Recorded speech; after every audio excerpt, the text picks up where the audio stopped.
윤 대통령 탄핵 심판 선고를 앞두고 양 진영이 집회에 참석하며 또 한 번 찬반 여론전의 목소리를 높였습니다. 야권에서 마은혁 헌법재판관 후보자 임명을 재차 촉구하는 가운데 여당은 선동죄 고발을 예고하면서 공방이 벌어졌는데요. 네, 정치권 소식 두 분과 짚어보겠습니다. 박상규 시사평론가, 장은미 변호사 두 분 나와 계십니다. 어서 두 분 오세요. 어서 네, 오십시오. 안녕하세요. 예. 자, 3월의 마지막 주말인 오늘도 도심 속 탄핵 찬반 집회가 열렸습니다. 각 당이 기대하는 결과는 정반대지만 한 목소리로 빠른 선고를 촉구를 했습니다. 이 부분 어떻게 보시는지? 일단 뭐 잘 아시다시피 3월 14일부터 7일 단위로 마지노선이 형성됐었잖아요. 예. 벌써 3번의 마지노선을 넘다 보니까 예. 이제 지켜보시는 국민들도 지쳤고 또 여당, 야당도 이제는 좀 끝을 좀 봤으면 좋겠다 이러는 것 같아요. 지금 말씀하신 대로 바라는 건 정반대입니다. 예. 그런데 또 빨리 끝내자고 하는 거는 또 속내가 좀 다른 것 같아요. 그러니까 국민의힘은 어쨌든 이게 결론이 안 내려지고 있다는 것을 반증 삼는 것이 이게 뭔가 문형배 소장 대행 입장에서는 원하는 결과, 이분이 진보 성향이시잖아요. 그러다 보니까 이제 민주당 측에 가까운 결론을 많이들 예상을 하시는데 그게 안 나오니까 이러는 거 아니냐라고 국민의힘은 생각하는 것 같아요. 어쨌든 의견이 안 맞고 인용 정족수 6명이 안 되기 때문에 이렇게 결론을 못 내리고 질질 끄는 거 아닌가. 그런 기대감이 지금 국민의힘에 좀 일부 반영되는 것 같다. 그래서 오히려 좀 약간의 자신감을 표출하는 듯이 빨리 끝내자. 좀 빨리 좀 해라고 오히려 좀 그런 입장으로 돌아선 것 같고 민주당 측에서는 좀 압박하는 느낌이 있어요. 제가 볼 때 어제 초선 의원 40여 명이 뭐 좀 강력한 얘기도 하고 그랬잖아요. 그러니까 이제 뭐 무더기 탄핵, 줄 탄핵 뭐 이런 얘기까지 하면서 상당히 이제 결론을 거의 압박. 특히 문형배 소장 대행을 향해서 네. 마은혁 재판관 임명 당장 안 하면 또 국무위원들을 묻지도 따지지도 않고 탄핵하겠다 이러면서 좀 상당히 좀 저희가 볼 때는 좀 초조함과 조급함이 느껴지는 그런 분위기가 아닌가 생각합니다. 예. 빠른 선고를 촉구하지만 그 속내는 지금 다르다 네. 이렇게 분석을 해주셨거든요. 동의가 되고요. 네. 그런데 기본적으로 이 정치적 변동성을 빨리 제거를 해야 됩니다.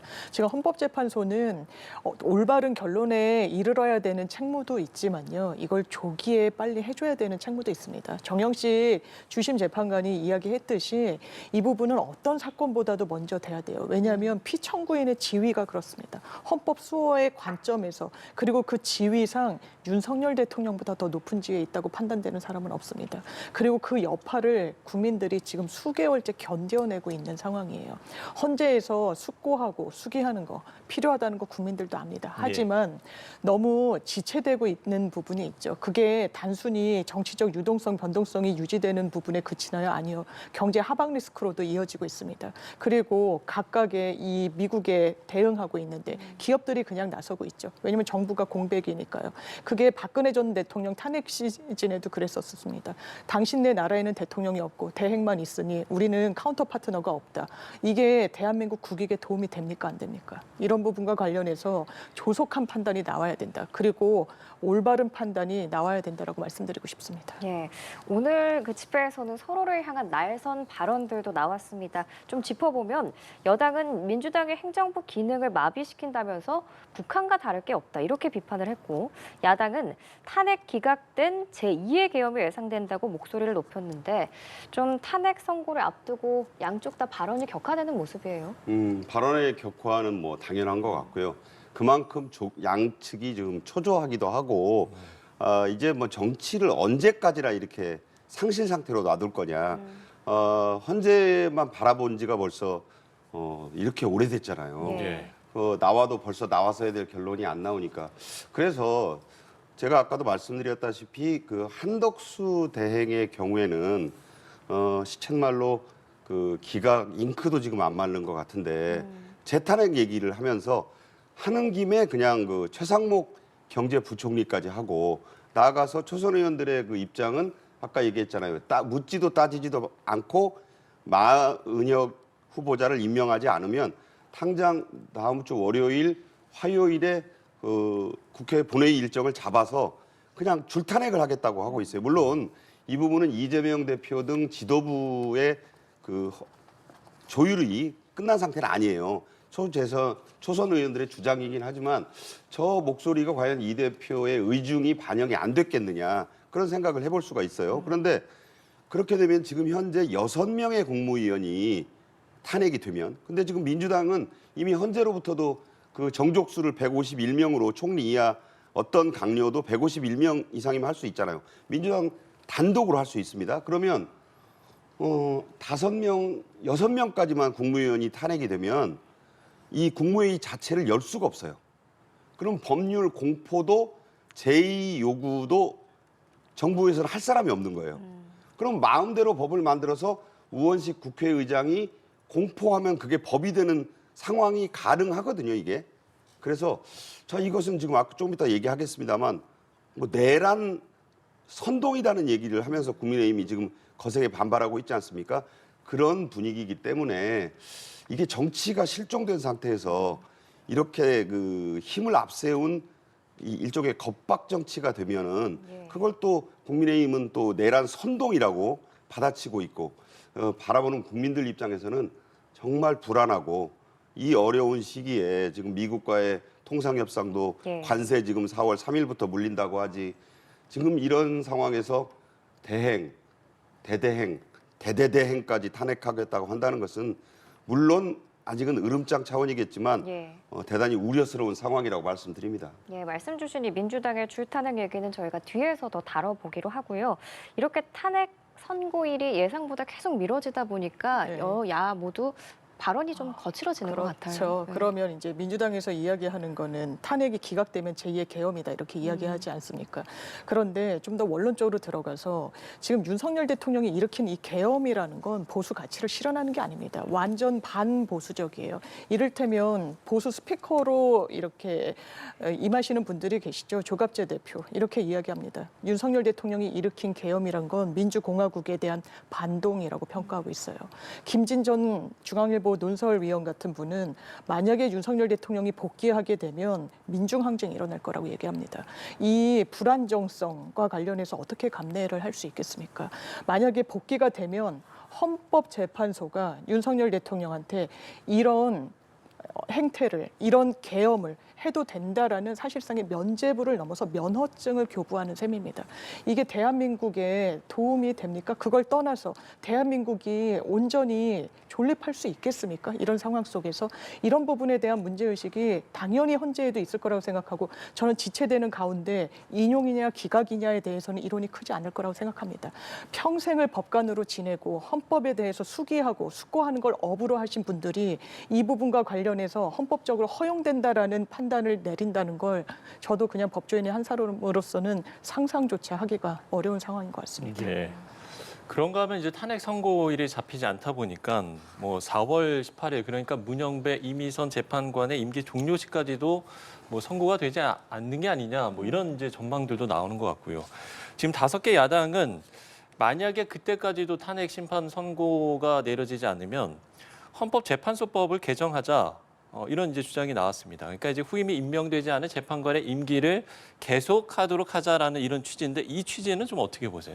그러니까 이런 거죠. 지금 현재 마은혁 재판과 후보자가 임명되지 않은 상태에서 8명인데 진보와 보수 중에 특히 문형배 소장 대행과 이미선 재판관은 2019년에 같은 날 문재인 당시 대통령으로부터 임명장을 받지 않았습니까? 예, 그러니까 물러나는 날도 몫인 똑같아요. 거죠. 네네. 지금 4월 18일인데 자 4월 18일에 만약에 결론을 못 내리고 물러난다면 자 이 얘기 왜 나오느냐. 문영배 소장 대행 아까 말씀드렸다시피 원하는 쪽의 결론 뭐 인용일 거라고 생각을 하는데 그게 지금 나왔으면 진작 3월 14일, 21일 이거 안 넘겼을 거예요. 그런데 전혀 지금 이제 날짜를 잡는 게 무의미할 정도로 지금 미뤄지고 있잖아요. 그러다 보니까 이건 속사정이 그게 안 됐다. 안 됐다고 역추적하는 거예요. 지금 유출하는 거예요. 그러다 보니까 그러면 이 문영배 소장 대행 입장에서는 윤석열 대통령의 기각이나 각하를 본인이 주문을 해야 되는 상황을 피하고 싶은 거죠. 저는 그렇게 봐요. 도저히 나는 그렇게는 못하겠다. 그렇게 되면은 본인이 결론을 내리지 않고 있다가 4월 18일 그냥 옷을 벗을 수 있습니다. 자, 그렇게 될 수 있다고 보기 때문에 네. 민주당 측으로서는 그건 안 된다고 생각하는 거예요. 야후당은. 왜냐하면 아까도 말씀드렸다시피 2019년에 문재인 대통령이 임명한 몫입니다. 이게. 그러다 보면 지금은 윤석열 대통령이 탄핵으로 직무정지가 돼 있지만 대통령 권한대행이 있고 또 그 뒤에 뭐 전에 경험했지만 최상목 또 대행이 있었고 그럼 대통령 권한대행 이 두 사람을 임명할 수가 있게 돼 있잖아요. 근데 그걸 놓고는 물론 아직 결론이 안 났습니다. 그 권한대행은 그럴 수 없다라고 하면서 첨예하게 붙어 있어요. 하지만 만약에 뭐 그 어쨌든 또 법원으로 가져가겠죠. 자, 이런 상황이 됐을 때 그 두 사람이 만약에 대통령목, 다시 말해서 지금의 국민의힘 측의 그 원하는 인물로 바뀌면 헌재 구도는요 완전히 뒤바뀌는 거예요. 자, 이런 상황은 민주당이나 진보 진영에서 볼 때는 재앙적이라고 보는 거거든요. 그것만은 막아야 되겠다 해서 지금 그 문영배 이미선 재판관의 임기를 연장하는 법안을 이미 마련해 놓고 있다고 그래요. 그리고 지금 이미 정족수, 탄핵 정족수 아까 말씀드렸다시피 헌재가 151석이라고 해놨잖아요. 그러니까 총리 이하 누구도 다 탄핵할 수가 있어요. 그래서 국무회의 기능을 무력화하게 된다면 이 법도 그냥 우원식 의장이 공포할 수가 있는 거죠. 그럼 문영배, 이미선 재판관을 어느 그 법을 이제 만들게 되면 그 내용을 봐야 되겠지만 몇 달 더 할 수 있는 거예요. 자, 그런 상황을 예상해 볼 수 있다. 그래서 이런 얘기가 나오고 있다. 그렇지만 저는 이건 대단히 위인설법하는 일이 아닌가. 법을 만들 수 있다고 해서 입법권을 그렇게 휘둘러도 되는 것인가. 여기에 대해서는 비판적 생각을 갖고 있습니다. 예. 이제 비판적인 말씀을 네. 해주셨거든요. 장 변호사께도 이게 하는 왜 게 거론되는 드리겠습니다. 거냐면요. 기본적으로 지금 8명의 헌법재판관이 있습니다. 2명이 문영배, 이미선 헌법재판관이 4월 18일에 임기가 종료가 되고 그러면 후임을 인선하지 않으면요. 임명하지 않으면 6명이에요. 네. 헌법재판소법을 보면은 사건의 심리는 7명의 출석으로 한다라고 돼 있습니다. 그러면 윤석열 대통령 탄핵 심리 평의 이 부분을 언제까지 지체하라는 겁니까? 6명으로 할 수 없다라는 또 학설이 있는 거예요. 이 법문을 해석하는 데 있어서. 그러니까 그럼 후임을 임명할 때까지만이라도 연장을 하자는 이제 법안의 아이디어가 이제 민주당 차원이 아니라 이제 입법 발의가 된 상황이 있는 것이고 다만 그런데 지금 보수 일각에서 뭐라고 이야기합니까? 지금 이 법문의 이 입법 발의를 한 법문의 단서는요. 임명하지 않으면이에요. 그런데 지금 보수 일각에서는 한덕수 대행 그 당시에 3명의 헌법재판관 이 국회를 통과했지만 임명하지 않겠다고 그랬었습니다. 그런데 이제 와서는 이 부분이 문형배, 이미선 2명의 재판관은 문재인 대통령 몫이었거든요. 지난 정권 때. 그러니까 지금도 이게 대통령 몫이다 보니까 어떻게 보면은 한덕수 대행의 몫이 되는 거예요. 그러니까 보수 추천으로 할 수 있는 거 아닙니까? 그러니까 말을 바꿔서 이제는 해야 된다라고 이야기를 하고 있는 거예요. 이건 정의가 아닙니다. 본인들 입맛에 맞춰서 이 헌법재판관을 구성하겠다고 이런 부분들. 그리고 숫자 셈법에 따라 가지고 당리당략을 사법부에 올가미를 씌우는 듯한 이런 태도들에 대단히 동의하기가 어렵고 이거는 원칙대로 가야 되는 겁니다. 4월 18일 전에 무조건 결론이 나와야 되고 이거는 박근혜 전 대통령 때도 이정미 재판관이 임기를 거의 앞두고 대행으로서 다 마무리를 짓고 갔거든요. 그 선례에 따라야 된다고 생각합니다. 예, 알겠습니다. 그러니까 결론적으로 이제 말씀을 좀 보태자면 4월 18일 전에 하는 게 맞아요. 예. 박근혜 전 대통령 때도 이정미 당시 소장 대행이 사흘 전에 했어요. 맞습니다. 이론적으로 4월 15일. 정말 이론적으로는 4월 17일 날이라도 해야 됩니다. 불확실성을 제거해야 되고 더 이상 이 소모적인 국민들이 너무너무 지쳐 있어요. 네. 이거 앞서 이제 정말- 장 변호사께서 네, 그 그래서 말씀을 해주셨죠. 예. 결론을 내고 발표해야 된다. 그 온갖 억측과 추측과 유추만 난무하는 이 상황에도 쐐기를 박아야 된다 이렇게 생각합니다. 네, 4월 18일 전에는 결론이 나야 한다. 데는 의견을 같이 하셨습니다. 앞서 박상규 시사평론가께서 언급을 해주셨는데 민주당이 마은혁 후보자를 신속하게 임명할 것을 한덕수 대행에게 촉구를 했습니다. 내일까지 임명하지 않으면 한 대행에 이어서 다른 국무위원들도 탄핵하겠다라고 압박을 했는데 이런 초선 의원들의 움직임은 좀 어떻게 보셨어요? 일단 이 부분의 원칙론적인 부분부터 점검을 하자면 마은혁 재판관을 임명하지 않은 건 위헌 위법하다고 헌법재판소가 결론을 내렸습니다. 예. 그 결론에 따라서 헌법재판소법에 따르면 이게 부작위거든요. 하지 않은 행위에 대해서 마침표를 정확하게 찍으라는 거예요. 그러면 헌법재판소법이 뭐라고 규정하고 있느냐. 임명하여야 한다라고 되어 있습니다. 거기에 따른 처분을 해야 돼요. 그럼에도 불구하고 지금 보수 정부잖아요. 하지 않아도 된다라는 이야기까지 나옵니다. 어떻게 보수가 법을 지키지 않아도 된다라고 이야기를 하고 있습니까? 이건 법과 원칙과 사법 질서 그리고 대한민국 상권 분립의 근간에 대한 논의예요. 그걸 하지 않겠다고 한다? 이거는 대단히 좋지 않은 역사적 선례를 남기는 겁니다. 민주당에서는요. 마은혁 재판관이 만약에 이 시간 이 시점으로 임명이 됐을 때 윤석열 대통령에 대한 심리의 유불리에는 변동성이 생길 수 있습니다. 왜냐하면 심리에 참여하지 않았기 때문에 변론 공판 갱신을 요청할 수도 있고 그리고 아예 원칙적으로는 평의에 따라서 윤석열 대통령의 평의 평결에는 참석하지 않도록 할 수 있어요. 그렇기 때문에 이거는 그것과는 별개로 윤석열 대통령의 탄핵 심판과는 별개로 당연히 지켜져야 되는 원칙입니다. 그리고 국회에서 이렇게 외부 기관이 제대로 위헌 위법을 바로잡지 않았을 때 가동할 수 있는 현실적인 카드는 사실 탄핵밖에 없습니다. 물론 여기에 대해서 줄탄핵이다. 헌재가 거기에 대해서 판시를 했죠. 이 탄핵의 남용이라고 볼 수는 없다는 거예요. 국회의 권능이기 때문에. 그럼에도 불구하고 수권 정당을 자임하는 민주당으로서는 이 부분에 대해서 중도 유권자층 분들은 우려하시는 분들이 계시고 그리고 인용이 돼야 되는 게 사실은 목표인데 인용이 계속 되지 않는 부분들, 중대성 요건을 넘지 못한다는 부분. 그래서 정무적인 고려가 있고 이 초선 의원들은 50여 분이 하신 걸로 알고 있는데 당에 물론 적지 않은 숫자이긴 합니다만 압박 카드로서 정치적인 어떤 구호로서 지금 기능하는 측면이 더 크지 않나 생각합니다. 그러면은 이 탄핵 예고는 말씀하신 것처럼 단순히 압박 요구일까요? 아니면은 실현할 의지가 있는 걸까요? 더민초라는 이제 그 초선 의원들 모임이잖아요. 강경하고 또 친 이재명 대표 성향이 아주 강한데 의원 50여 명이 이름을 올린 조직이면 대단히 거대한 조직입니다. 야 5당을 합친 것에 몇 배, 야 4당을 합친 것에 몇 배나 되고요. 그리고 아까도 말씀드렸다시피 이게 이재명 대표의 적어도 내락이라든가 그런 것 없이 단독으로 할 수 있는 분위기가 아니에요.